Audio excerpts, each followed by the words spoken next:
It's 4:02, and You're doing Good. good. we're going to call the meeting to order. It's 4:02, the Parks and Recreation Commission meeting. We'll go around the room, and then we have some people out on Zoom as well. Start at that corner with Dawn. Dawn Besorcy, staff. Jake Klinkfor, staff. Tom Eklund, Commissioner. Dean Veneman, chairperson.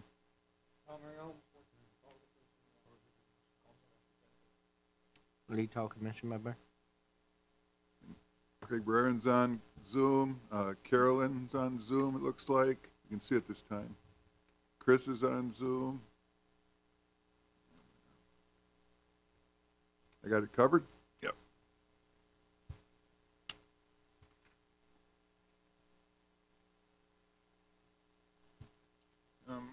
First order of business, called meeting to order, and number 2 is approve the January 10th, 2022 meeting minutes. What are your wishes? I move for approval. This is Tom. Second.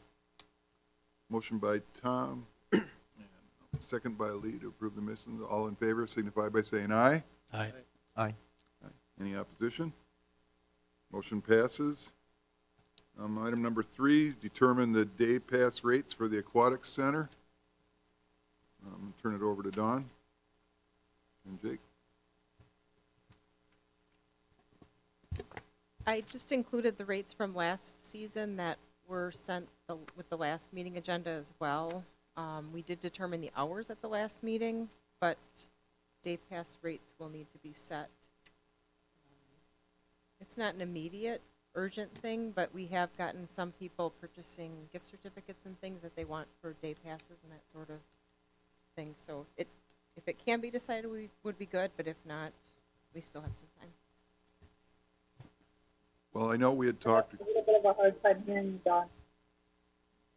Was that Pretty Chris? quiet.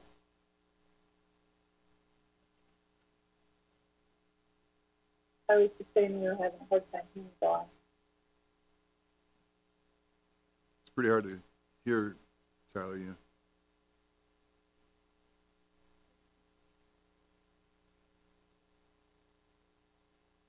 Okay. Heard?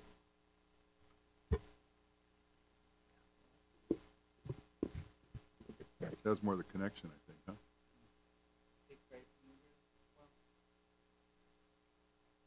I can now. I couldn't hear Dawn very well. Okay, what was the last comment? I'm sorry.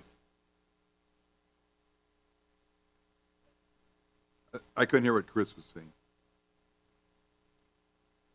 Chris had indicated that it was tough to hear Dawn presenting, Oh, okay. and I have the same issue. Are we okay then? Sorry about that. I can repeat what I said if you want me to. Please, that sounds better. Okay. I had handed out at the last meeting, actually I sent it with the agenda, the rates from last year. And that was $4 with the purchase of the punch pass, $7 for resident and non-resident for a general admission for a day pass. These don't need to be set immediately. We have had some people purchase gift certificates for people, just assuming that the rates might be the same, but it doesn't matter. I mean, either way, it would be okay. Hours were set at the last meeting, and season passes have already been set, so we still need to determine just the day pass rates at this point.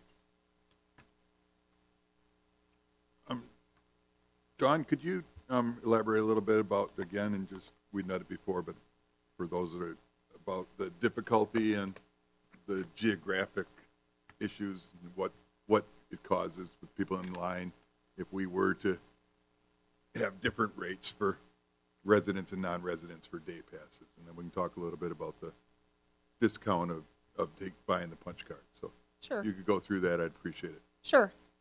The reason we had the rate the same was just because there's a lot of kids that come, and it's challenging to find what their address is. I think the staff there has actually had them write down their address, which was, that we had to do that first season when we had the geographical restrictions for entry. And that was challenging just to know where kids lived and have proof that they were actually city residents. So to determine between a resident and non-resident, depending on the age group, can be difficult. It also holds up the line. At the beginning of the season, it is busy to get in there, and having one rate is much easier and a lot quicker. And then there's the benefit for residents. If they have proof of residency, they can purchase that day pass or the punch pass, and that was $20 for 5 entries. So that would bring their pass entry fee to $4. So if I remember correctly, for the day passes for last year, we don't know how many resident or non-resident ones that there are, correct? That's correct. Because I was coming at last meeting from the point that whatever we might consider changing it to, I have no idea what potential financial impact that has, or it could be they won't come if you raise it too much. So without that data, unless I hear something else, I'm probably not in favor of changing it. I'm inclined at this point, I've thought about this a lot, I'm inclined at this point to agree with Tom, and in the fact that the punch pass is such a good deal, and it's not offered to non-residents. And basically, for the price of less than, for 3 days, if you paid 3 days, it'd be $21, $7, but you're getting 5 days for $20, and that's a pretty big benefit for residents. So that being said, I'm inclined to agree with that. Any other thoughts on that? Yeah, Dean, this is Jake, if I may. Sure. Go ahead, Jake. Thank you. Thanks. So I wanted to come today and talk about this because this is something that I've brought up a lot of times at council, and essentially what's came back is that this is exclusively a Parks and Rec decision.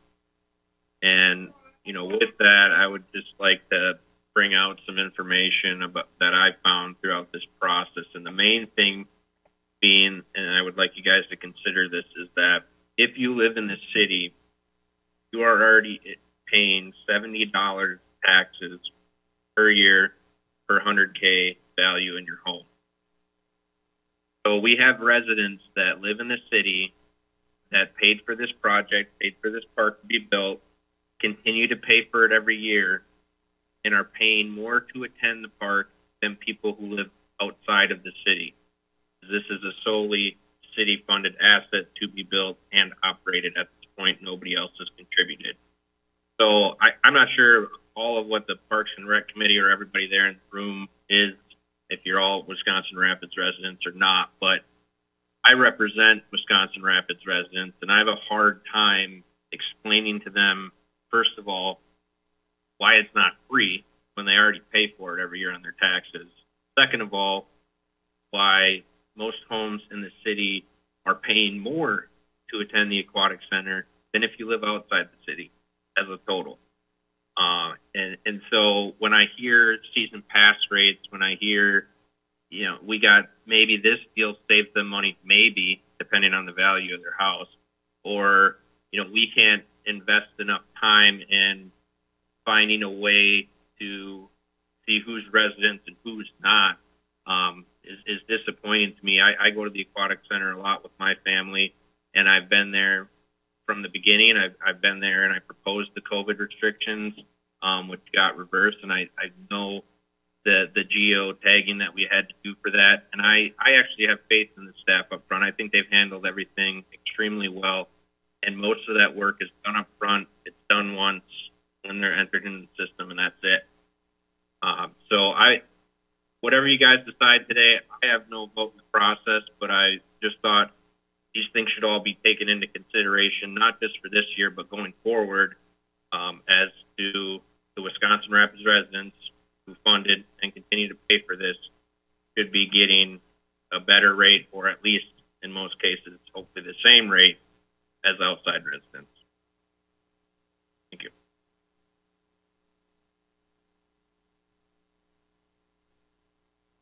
Anybody else? It being Mr. Chris Bartek. Hi, Chris. I was doing a little looking too at different surrounding villages and places that have aquatic centers. I don't know of any of them that did free access. Looks like they all charge some sort of fee. Seems to me that the more reasonable approach might be to just have like $5 fee for everybody. To the residents of the Rapids or people outside of the city, and then maybe offer that punch card for the residents or the season pass system. Keep it simple. It's really hard to understand you, Chris. I'm not sure. Pardon? Yeah, it's your microphone apparently, according to IT here. I think what she said was she was comparing other surrounding communities. So in front of me, I do have what Marshfield is charging for their season passes and their day passes. So right now, Marshfield is charging, and mind you, their aquatic center is half the size of ours. For a family pass, a resident is $115, and then a non-resident is $172.50, and that's for their season passes. For their daily passes, a resident of 3 years and older is $5. Then a non-resident, 3 years and older is $7.50. So again, you can kind of see how we are a little bit more expensive on our non-resident season passes, but pretty close to the same price for a resident season pass. I don't know if that, Chris, is that what you were trying to say? All I heard was surrounding communities. Yeah, hear me a little better? Yeah. Yeah. Okay. Sorry about that. Yeah, I was just researching some of the local communities around us and seeing what they do, and there's quite a variety out there, but I didn't find any of that gave, free access to the aquatic center. But I did find some that charged $5, whether you were a resident or a non-resident, and then they also offered the discounts on the punch cards and the season passes, which I thought $5 for everybody was a reasonable rate, and it would make it simple, for the people that are working there and make the line move along a little quicker as well.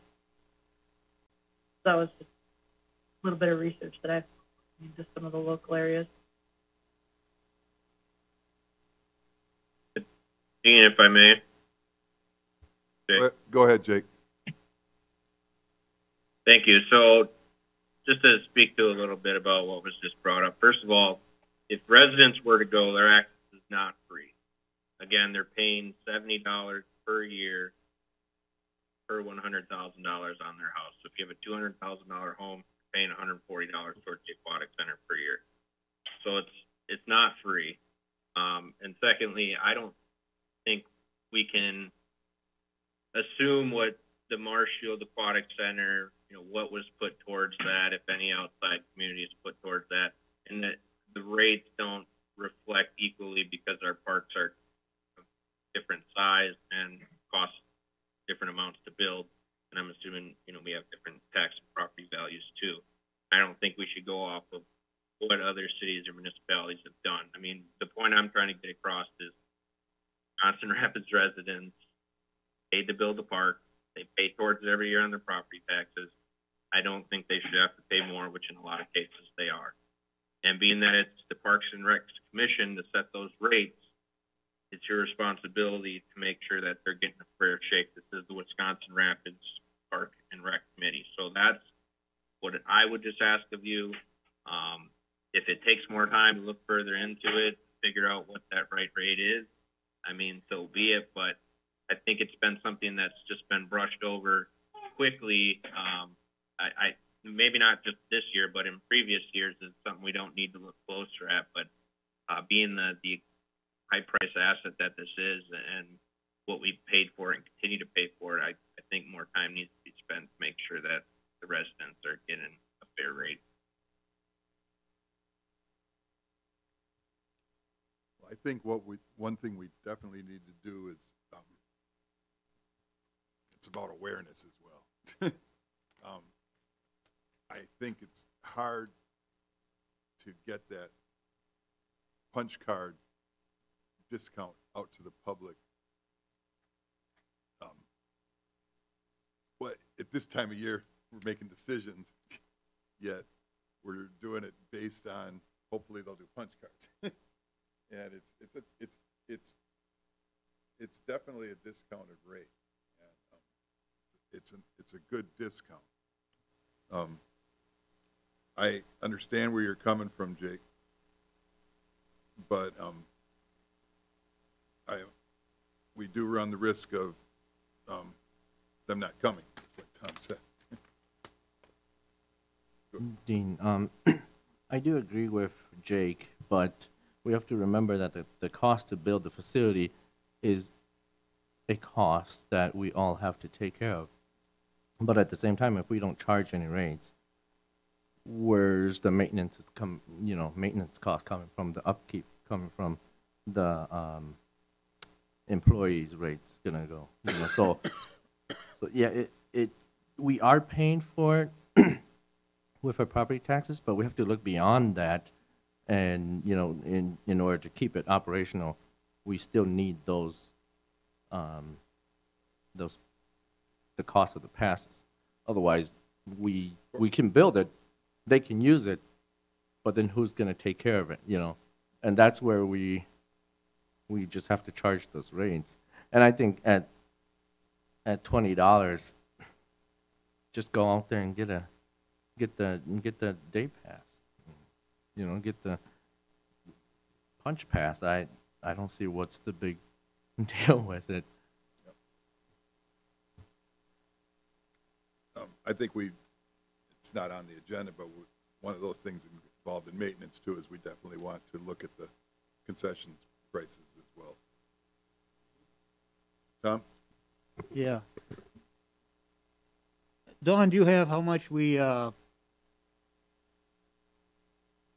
the passes, day passes and everything that was taken in? I know we don't have broke down by city residents and outside city residents and that, but do you have handy what the total would be that was taken in for usage of the park? I did email a report after last meeting. That was the summary that we did after the season. Actually, it was early in August, so it wasn't the end of the season, but it was a pretty good, capture of how the season did. As far as punch pass sales, we did sell 467 punch passes, which is pretty good. Residents were very perceptive to those, and they took advantage of them when they knew that they were out there. We sold, let's see, 60 non-resident passes, for season passes, 227 family resident passes. Let's see. I don't know if I'm not sure if this concessions revenue and everything is all up to date here. Is it? Concessions revenue was $58,305. Admissions revenue total was $169,472. 169? Mm-hmm. And then the rentals, the shelter and cabana rentals were about $7,800. And programming revenue was close to $3,000.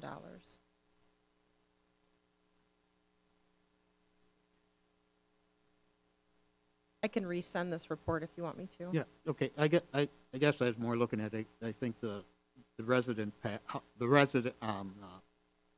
season the passes? day passes, how much we Day took in. passes. Day pass total sales were 108,232,000. Total. Yep. 100. Sorry, 108,232.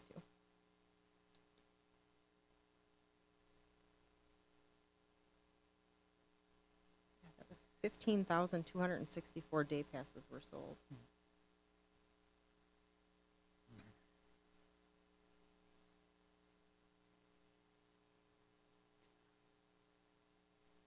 Yeah, it's, go ahead first, Tom, if you wanna. Okay. It's been Jake's right, it's been something that's been brought up at the council, several times. And it's, there is a break in if you buy the punch card, there is that. And Jake has the number of $70 per 100,000 on city residents on a house, and that, and so I know where he's coming from with that. Then people from the city, when you use the aquatic center, you're paying again.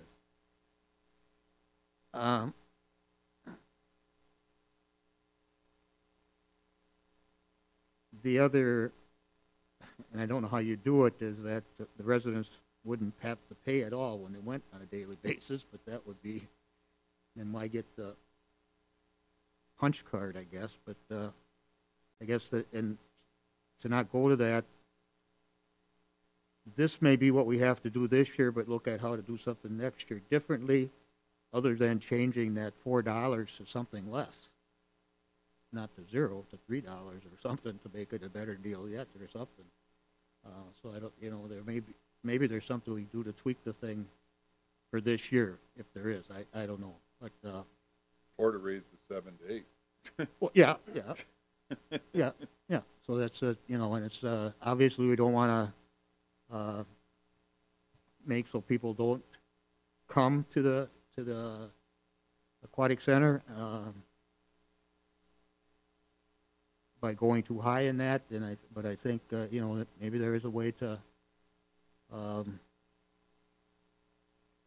address the situation going the other way. I don't, and this year maybe it's not something that we can do this.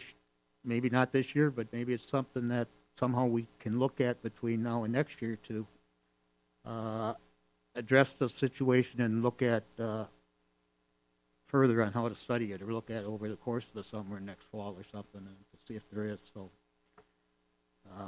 I just wanted to say that because I know it's been an issue that has been brought up in that, and I just wanted to say that. So I don't know if Tom has anything else to say. Well, I'm going to go back to my original point. Even if you wanted to reduce for the residents, I don't know what impact that is, because I don't know how many were residents. So if you're going to change a $1 or $3, I mean, if that's $50,000, I don't know how you decide. So we need the data to make a better decision. And I'd also remind me, but I think the Aquatic Center made money this last season. There was more revenue than cost. You can check that, but I'm pretty sure that's what was in when we looked at the budget, what the actual numbers were. So there was money being contributed towards the financing costs over and above property tax. So another thing is, well, how much do you want that to be? So we just need to make a more informed decision, because otherwise we're going to be here every year the same time talking about this. Indeed. Well, it's kind of the chicken or the egg too, because the informed decision is based on whether we have ability to geographically check everybody in line. So Dean. Oh, I'm sorry, Lee. Well, Tom makes a good point, but I'm still stuck at why don't we charge them? The reason why I'm asking this is because we are looking at, yes, we're taking more money from our residents, and that is a bad thing, but in the long term, we have to remember that there's maintenance and upkeep. And yes, we can make a profit this year, but we don't have a clear picture as to how much it costs to maintain the facility over an extended amount of time. And that's what happened with the last two pools that we closed down because we didn't make enough to cover the maintenance for it long term. Yeah, we can reduce their passes to 0 or to a lower number, but how is that going to affect us in the long term? You know, because right now the property tax is probably paying for the cost to build the facility, right?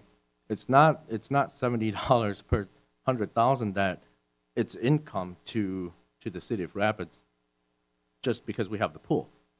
No, So it's debt. yeah, so we're still paying the debt. If we keep reducing it in the long term, where are we going to get the money to offset the debt, plus where are we going to get the funds to upkeep it?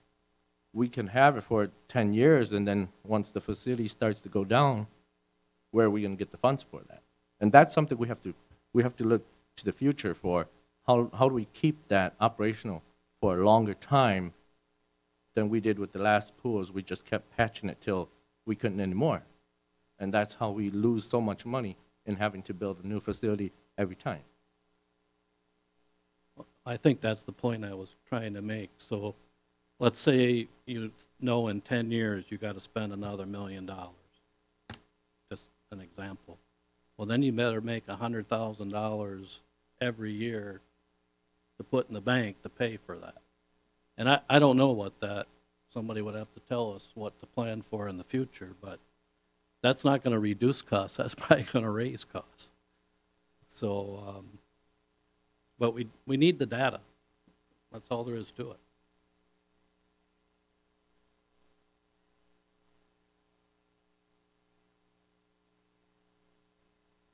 This is Craig, and so if this was shared at the meeting, I apologize, but do we have any ability to ascertain who was or was not residents based on the numbers for last year?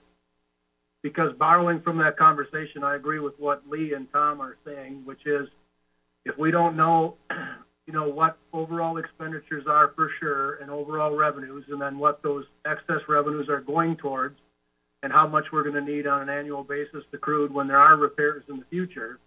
I mean, I know that we did, the park did okay this past year from what I understand, and I'm assuming that a certain portion of that or potentially all of that is sequestered in some account for future repairs or so forth. I guess I don't know the answer to that, but long term then, if we can identify that, yeah, in fact, of all of those people that utilized the facilities, 70% were City of Wisconsin Rapids residents, and then we know we're this much to the good as a you know, operationally for the year.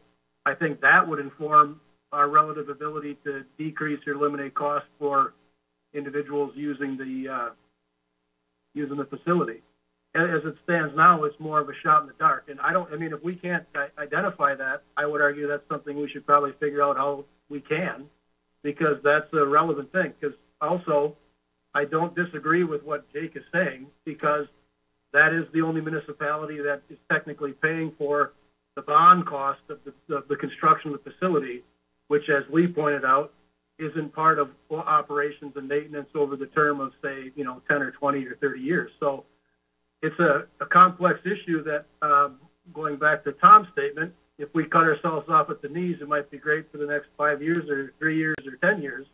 But then the city can't be looking at the same thing with a relatively new park and saying we don't have the dollars to fix this because we weren't thoughtful enough to ensure that we had that money set aside. So to me, it's a multifaceted thing, and I think it's good. We don't necessarily have to make a decision tonight, but on the same hand, it's February, and, you know, it's going to be, I mean, June really isn't that far away. So it's something we can figure out. Anyway, after that long diatribe, my question really is, do we have any ability to ascertain whether, you know, the demographic of people that use the park, or is the answer just kind of no, not really? Not, Ian, can I answer this question? Sure, Right. you can answer the question for moving forward, but can we from the past? No. Right, would be the answer? No, so we have those numbers. They were given to us by Tim Sorcy in a handout. I never got the digital version. But it's broken down by revenue made from non-resident pass sales, sponge pass sales, resident daily pass sales, non-resident season pass, resident season pass. All those categories are broken down, so you can see the revenue that's brought in each of those areas. And what we would be specifically looking at is the resident area, and we're bringing in revenue there, and also the $70 per 100,000 per year. Now, again, that data is available. So to say today that's not available, or you're taking a shot in the dark, that's not true. It's there. Perhaps it just needs to be brought into a meeting, and you guys can look at that. But the ongoing maintenance costs was brought up. I mean, there's other revenue sources that will continue to generate every year. The non-residence rates will continue to be there. The concession stand rates will continue to be there. And it's not necessarily that we even need to give residents free entry, more so that we just need to make it so that they are getting a fair rate with what they're paying on their property tax bill every year towards the Aquatic Center, and then you're making them pay again at the door. So I would just encourage that if you don't have that information, that you get it, because there's definitely money there, and would be to put in a fund for upkeep and maintenance from our other revenue sources besides resident passes. And I don't like the idea of saying not this year, maybe next year, because this is the third year in a row that this has been brought up as an issue and something that needs to be looked at. And every single year, Parks and Rec has said, oh, it's too late in the year, or, oh, we'll look at it next year, and it just keeps getting pushed down the road. So, like I said, I think it's Parks and Rec Commission's job as the City of Wisconsin Rapids Parks Committee, not Grand Rapids, not Port Edwards, not Nagusa, to figure this out and make it a fair rate for the residents. And if more time's needed, June's not that far away, but it is 4 months, and I mean, I would hope that something could be figured out. But I'll leave it at that. The information is there. Hopefully you guys can get that from Tim. Agree. The only part of the information that's not there is the $108,000 with the daily passes. We do not have any way of past figuring out what percentage of that $108,000 was resident or non-resident. It's on there. It's available. No, it's not. They paid resident. No, the day passes, they all paid the same, so we don't know if they were residents or not. We never checked their identification. Oh, When people bought a $7 pass, we don't know if they lived in Wisconsin Rapids or not. And so that was the big question going prior to this, and we've talked, and I know the mayor's concerned about that item as well, because I talked to him today. It's how do we keep the lines down and find out who's going in on a daily? And that's a question. I think, again, we don't have the data, and I agree with Tom. We might have to wait for another meeting before we decide, can we acquire, how can we physically get that number? We'll only be able to do it in the future. We won't be able to do it. Yeah, so I was just going to say, when you go to the Aquatic Center and you go there for the first time, you provide your last name, your address, you provide all that information. So it's there, just a matter of getting it. I mean, we did this already with the COVID restrictions, like that. Everybody who goes there, you go there once, you get your information system, and they don't enter it again. That's where I don't know where the line thing's coming from, because we already went through this before. The information's there. Once you're in, they simply type your name in. They don't have to type it in again. But if there were day passes purchased, all they have is a button that says day pass. And there's no information required to purchase that. If they purchased a punch pass, then they did get all of the information from people buying those. But the day pass was just right on the register, $7, and it just went right into the cash register. Exactly. And we did take a lot more information our first season open, but that was again because of COVID. Yeah.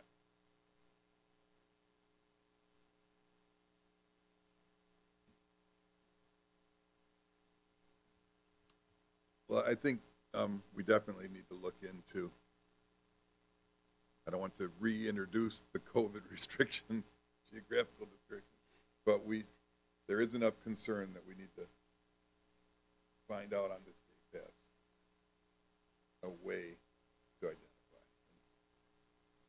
And I'm trying to put extra work on staff, but especially high school staff, I understand. But it's obvious that the largest part of revenue was you gave the numbers, and the biggest number was daily passes sold. So determining what percentage of that was Wisconsin Rapids residents is important if we're trying to meet those kind of ideas.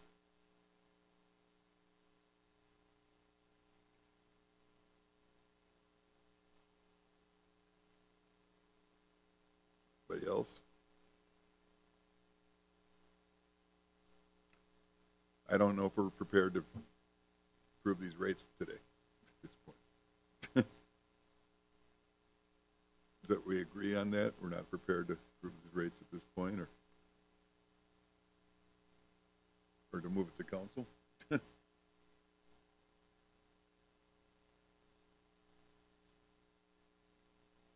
What can we get different to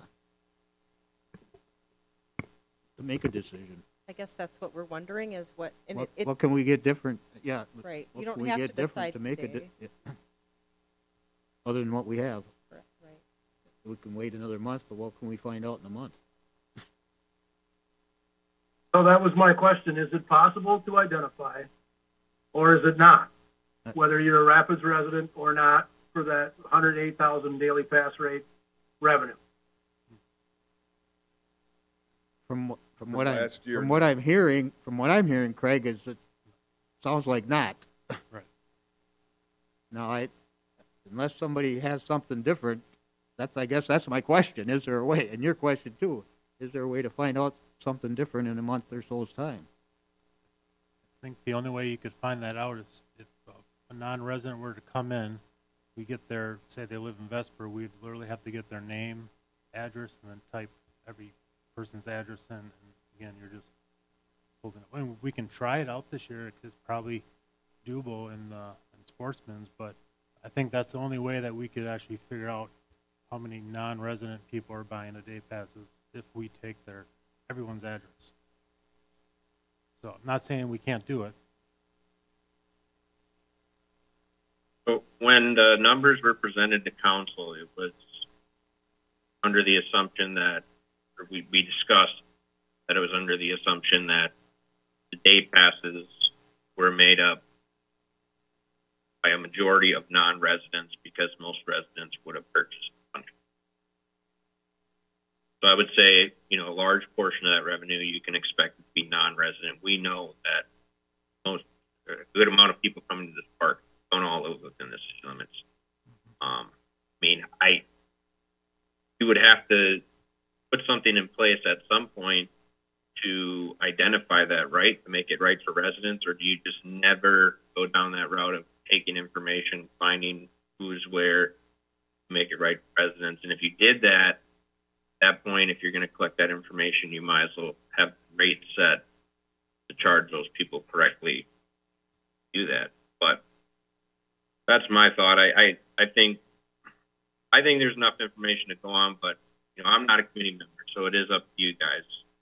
But thanks for hearing my thoughts today. I just trying to make it a fair rate and a fair go for the residents and the taxpayers who pay the bill on this. Dawn? Dawn, what was that number again on how many punch cards sold?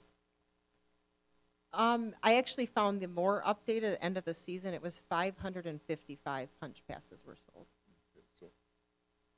Okay, so 500 plus at 20, so 10,000 plus. And so that was, so if you, so basically it takes the 108,000 to 118,000 in revenue for people walking through the door.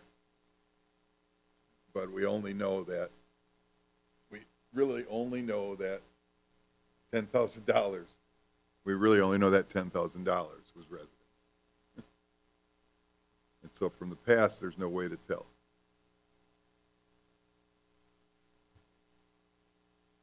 So it's, I guess it's a matter of whether we're comfortable with the rates.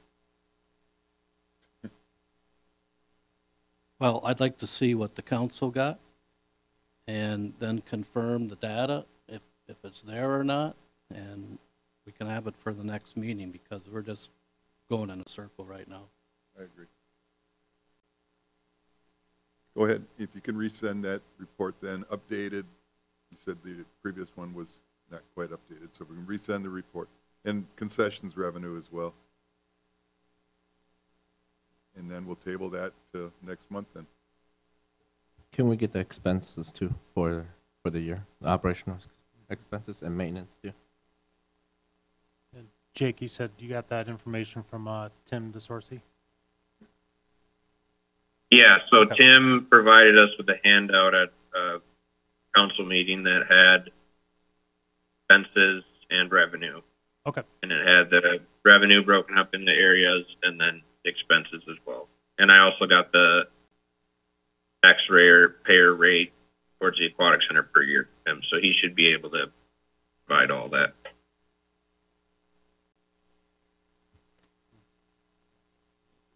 Okay, thanks everybody. To, sorry, lost my agenda. Oh, there we go.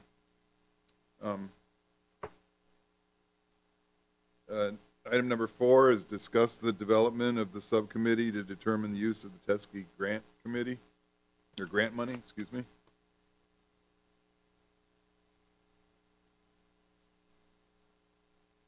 And where was this left? You thought maybe Chris, did you suggest doing this? Was item number 4 on the agenda yours, Chris? Which was in the grant money again? 311, right? Yep. 311,000. No, I believe what we want to do today is develop that subcommittee. Okay. Okay. Yeah. I don't think anybody is No. the chair of that yet. Okay.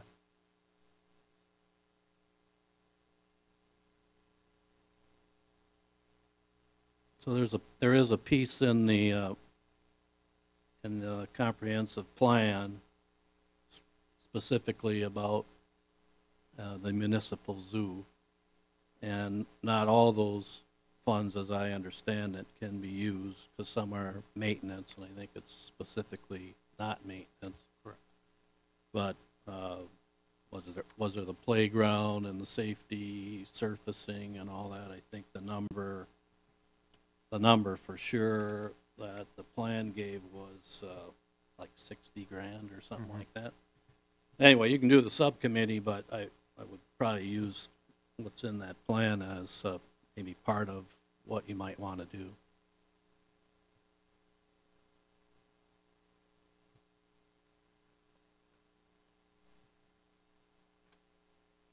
So are we looking for volunteers to fund this subcommittee?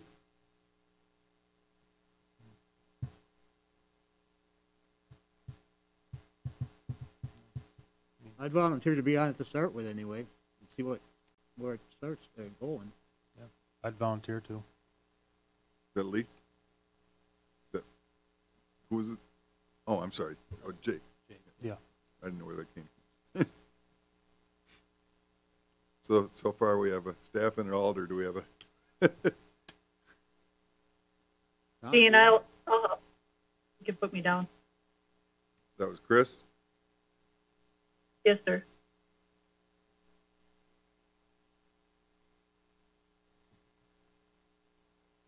Is there probably under the previous administration, but wasn't there a group, I want to say they were school kids, but that had some ideas for that? Is there, I don't even know if that exists anymore, but possibly include somebody from that group or a similar type group on that committee? I think back in 2018, Tom, MSA did Wisconsin Rapids master plan, and I think they did go around to schools, Mayor's Youth Council, and the kids gave some ideas on improvements to the zoo. And there was a list of different exhibits that caught our eye. I think they had a top 5. And actually, we've been working with the city of Baraboo, who just designed and built a river otter exhibit two years ago, I think. So we've been kind of sharing emails back and forth, and eventually one of these days we want to go look at it. So that might be a good stepping point to bring a committee over there to look and see the river otter, and then they'd want to come over and just kind of look at our land and put their thoughts into it. But a river otter was top, I think it was number 2 on the list. River otter? Yeah, with the youth council. If that's, does that make? Yeah, I mean, if you can't get an active group on the committee, if you still have what the earlier suggestions are, that at least helps the committee with some of the possibilities anyway.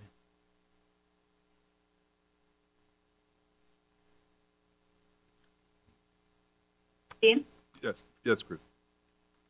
this is Chris. I'd be happy to lead that subcommittee. Could I get the staff to put together a list of the budget that the Tessie grant includes, and a list of what's been done already? Sure. Yep. And then I'll set up a time for our subcommittee to meet. Okay. Yeah, and I'll join on that committee as well then. Okay. Greg, do you think of, is there a group at the school that might be interested, do you think, in helping with suggestions? Yeah, I think it's possible. I think once we, you think being involved on the front end right away, Dean, or do you think once we kind of have better angle of what our crew is and what direction we're going? I think Not so far as, you know, how we're going to spend the money, but if you guys, if this committee can get their feet under them, and then I'll provide that to Lincoln High School or other schools that might have some interest in, or clubs that might have some interest in providing feedback. But I think it makes sense that we kind of get our arms around, you know, some parameters first. But yeah, I can help facilitate that for sure. Okay, that'd be great. So, Jake, then you'll get that stuff to Chris, and Chris will take it from there then. Yep. Sounds good. Okay. Number 5 is an update on the Kangaroo Enclosure project. Yep. Jake? We did confirm last week with Diane from Fantasy Corral that the kangaroos that we were talking to earlier in the fall, she does have, I guess, in stock per se for us. We did get a price quote from American Fencing about doing the exhibit. It would be a closed-in area. 48 feet by 28 feet would be the outside fence. That fence would be 4 feet tall. The inside fence would be 40 by 20. That fence would be 20 feet tall for roughly around $12,000. We do have $23,000, and it's our zoo feed fund, so it's pretty much the corn money that people pay to feed the ducks and camels and donkeys and stuff like that. So we've been saving, like I said, $23,000 in that fund that we would like to use for this kangaroo exhibit. We would be building the structure, the shelter in-house by staff. So really we're going to be using the old light posts that we got from Water and Light for the structure. So that would be the plan. They can come early spring to do the fencing for us then. Okay, so we actually have the funds to do this without. Yep, so we won't be using any of the Teskey money. Like I said, we got $23,000 in the zoo feed money. And I think it'd be a really good attraction at the zoo, something different. So you're looking for a motion to move that forward then? Yeah. And motion. I have a motion to move forward with the Kangaroo Enclosure project from American Fencing. Do I have a second?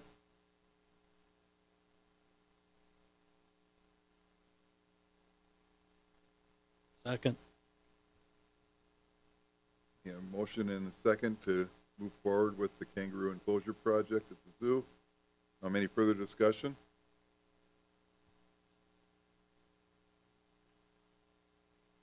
Okay, all in favor signify by saying aye. Aye. Aye. Opposed?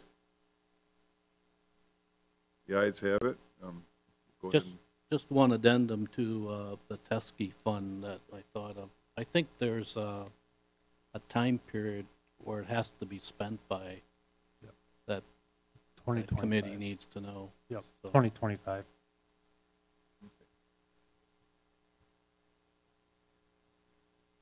Okay, sounds good, Jake. Keep us posted on that. Number 6 is an update on prioritizing park projects per the court plan.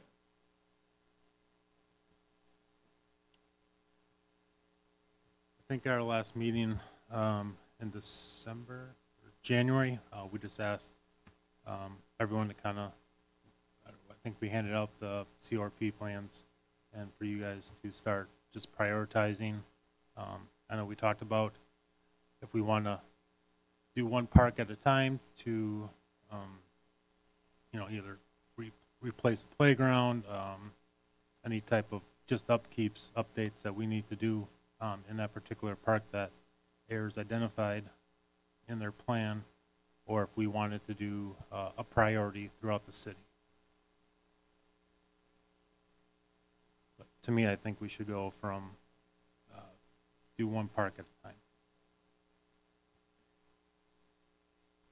Yeah, I think that that seemed to be the consensus, but it was also, I think we spent a lot of time talking about the safety of each park too. Right, yep. Tom? Yeah, so the safety was part of what I was concerned about. I know on page 33, they talked about the play equipment and the safety items, and those that are in needs replacement. Not sure amongst those what you would prioritize first, but that would be on my list. The dog park would be on my list. And quite a few comments about ADA accessibility. But there are also, I think, a lot of items in the plan that I think you would normally cover under operations. Right, yep. So I don't know what the threshold would be, over 10 grand or something. Those are the things that I'm kind of more interested in prioritizing. Because they did identify some attention to detail stuff, if you say, like repainting a bike rack. They put a price of that of $1,500, which obviously would not cost $1,500 to repaint sand and a bike rack. So I think they were a little nitpicky on a lot of things. And like you said, Tom, a lot of that stuff is just our daily, especially this time of year, maintenance that we can do.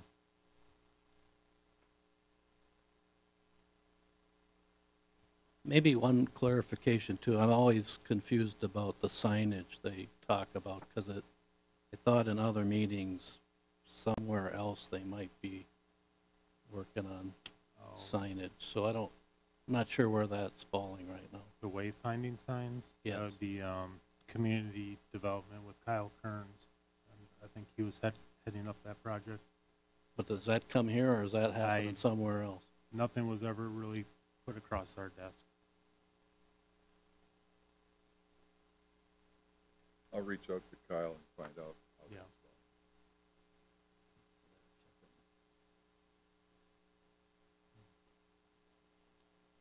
All right. Wayfaring signs to Kyle.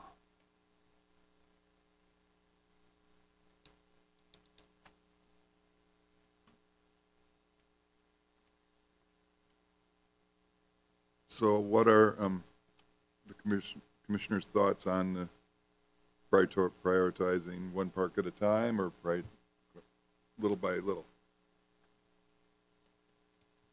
Anybody offering any? It'd be nice to be able to do one park at a time, but we have to look at from a safety standpoint, right? So I think right now our first priority would be make sure that safety is there, and then we'll go back and do one park at a time.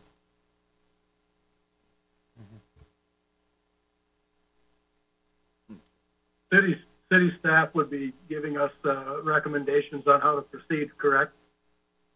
So first off, a listing of the safety issues at the various parks, and then secondarily, here's kind of a rank ordering of in terms of need, and we'll start with this park and move to that park and move to that park, kind of a thing. Yep, that sounds about right. So then that would be the first priority then? Yeah. So a list of Yep. safety issues throughout the city then? Could Yep. you come up with a list, Jake, of the parks and, what we're looking at, I guess, with the, Yeah, I safety can do. issues and that? Yep. Hopefully I can find out, like, for instance, like what year Lions Playground was installed and stuff. I think like Robinson Park was in the 80s. So I know there are some Okay. playground structures that are in desperate need of updating. Yep, okay. Okay. That sounds good. I got another question. Yes. So one other question that came to mind, looking at the plan and other things going on in the community, primarily like the baseball fields. I don't think we really know, at least up to date, the usage of those fields. And I think there were some evergreen contracts doled out to some of these user groups. I don't know if they're even going to come back there and play with the sports complex coming. I think we need to find out from those groups. Because when it comes to, if you're going to pick a park and it's got baseball fields on it, it's not that you shouldn't keep them up, but it might, you might be concerned about the amount of money you're going to put in there if they're not being used. So like, take Sandlot Park. I don't even think they're being used. So it would be good to have some of that information, if at all possible. Yep, just to speak on that part, Tom, RISA did cancel their contract with the city. So RISA won't be using any of the city fields anymore, so I was gonna talk about this later, but we are gonna be moving like our pitch baseball leagues to Sandlot Park this year instead of using Witter Field. We just think that a kid who's 7, 8, or 9 should be playing on a real baseball field and not a grass field with plastic bases. So we just want to give them the full experience of actually playing baseball on a real field. So those 2 fields will be getting used twice a night for almost a month and a half.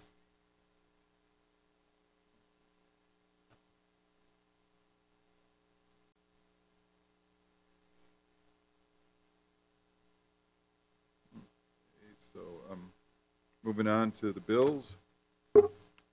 I went through the bills and I'd make a motion to approve the bills. Second. Third. A motion and a second to, motion by Lee, second I by looked at him, nothing jumped out as me. Tom. All in favor, say aye. Aye. Any opposition? Ayes have it. Jake, staff reports, please. Yep, I will start with, our recreation staff report that Mary put together. She couldn't be here tonight. Our spring activity guide is in progress. Our potential classes will be art class, babysitting, youth gymnastics, floral, jewelry, our T-ball pitch, ball registration opens March 1st. Like I said before, pitch ball will be moved from, Witterfield to Sandlot. Our ongoing programs from the fall and winter leagues. Men's basketball will be ending March 2nd. Women's volleyball leagues ends March 22nd. Co-ed volleyball league Thursdays ends March 17th. And our pickleball league ends in April 11th. Some special events that we have got going on here in the next month will be our Lincoln High School Job Fair, hiring lifeguards, water attendants, T-ball, soccer aides, basketball, golf, volleyball instructors, and zoo attendants. Also, park maintenance staff. At the Aquatics, we revised the lifeguard plan submitted to Wood County Health Department, set it up employee training schedules and speakers, revisiting employee schedules due to change in faculty hours that we talked about last month, our aquatic programming and special groups. And then we are now still working on our summer activity guide. For park maintenance staff, we've still been doing all the maintenance on both ice ponds, one at Robinson Park and the Aquatic Center. Like I spoke last month, we are going through what we need to order for the 2022 aquatic season. Snow and ice removal at all the city-owned buildings and parks. Preventive maintenance at all city-owned buildings. We've been doing our seal coating chip tree trimming back program that we started. We've been working on that for the last month.